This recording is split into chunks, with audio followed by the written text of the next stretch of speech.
$70,000. On paper, it sounds like a comfortable Australian salary. It's close to the median. It's the number a lot of people quietly aim for, thinking it's the line where life gets easier. But here in 2026, after tax, after rent, after the weekly shop, what does $70,000 actually leave you with? The answer might genuinely surprise you, because the gap between what $70,000 sounds like and what it actually buys has never been wider. Let me walk you through it, dollar by dollar, using real 2026 numbers. First, let's deal with the number everyone gets wrong. $70,000 is your gross salary, but that is not what lands in your bank account. The tax office takes its cut first.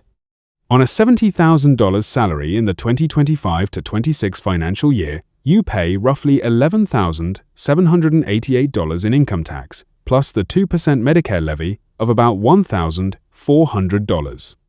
That leaves you with a take-home pay of approximately $56,800 a year.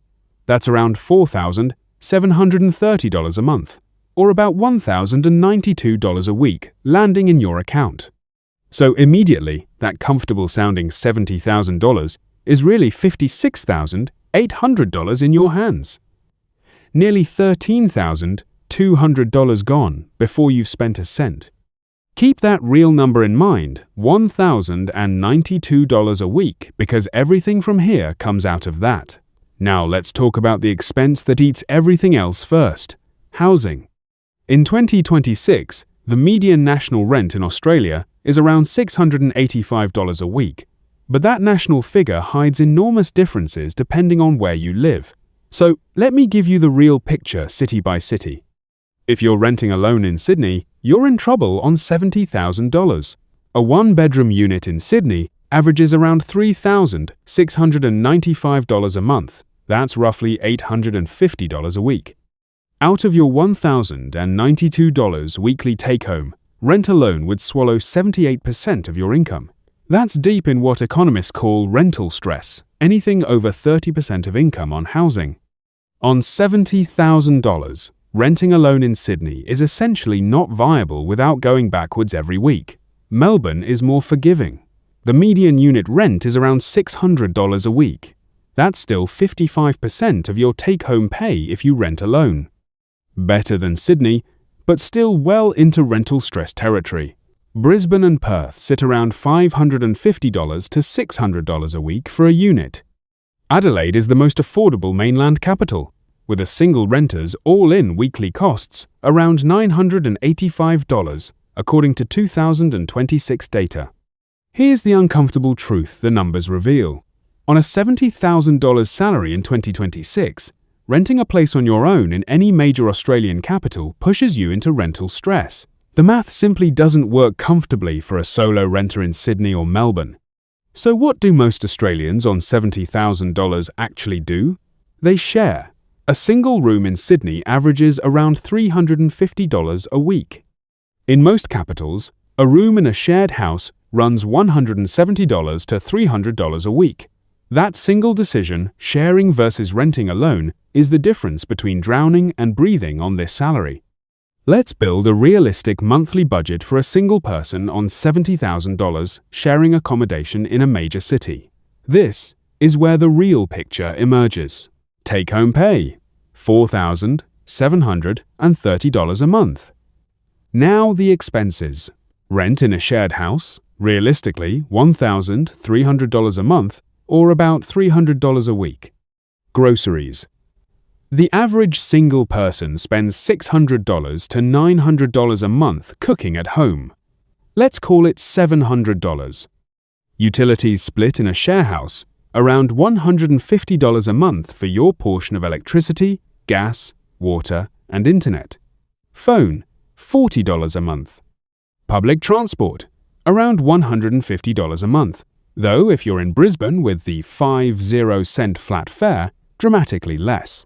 Now, the things people forget.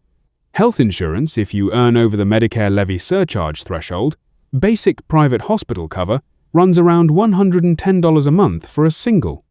A gym membership, around $77. Streaming and subscriptions, realistically $50. And some allowance for clothing, personal care, and the occasional night out, let's be honest, and say $400 a month.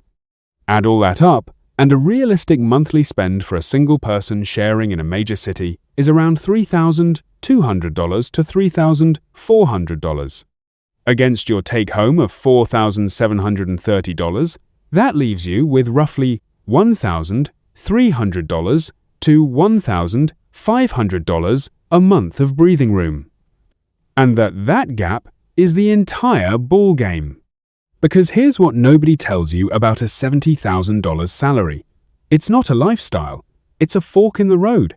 What you do with that $1,300 to $1,500 a month decides absolutely everything about your future.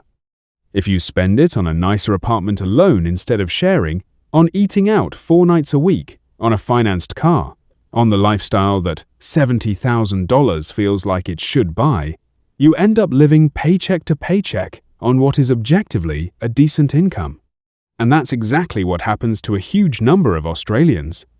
They earn $70,000 and save nothing because they let the lifestyle expand to swallow the surplus.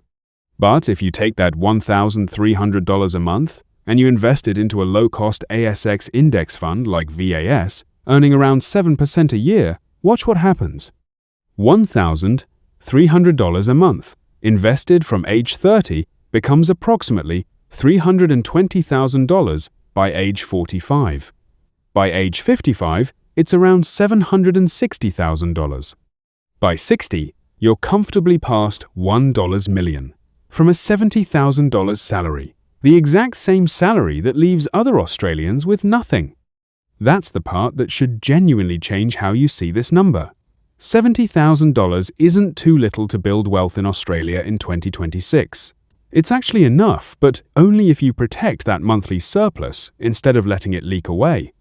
Now, let's be fair and honest about the catches, because the picture isn't all rosy. First, this entire budget assumes you're single and sharing. The moment you add a car loan, a relationship, kids, or you decide to rent alone, the surplus evaporates fast.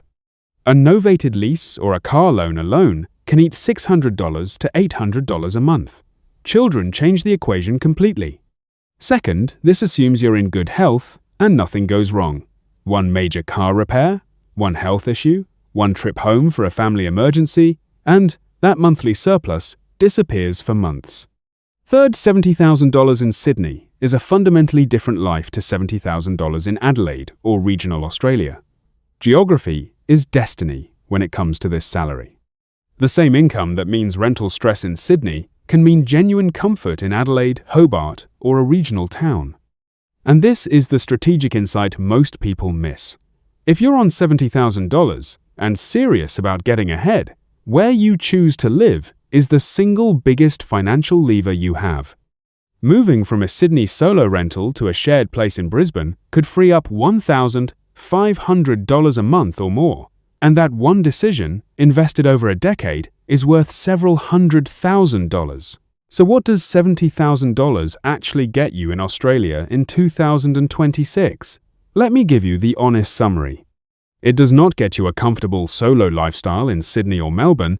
It does get you a perfectly decent life if you share, budget, and live somewhere sensible.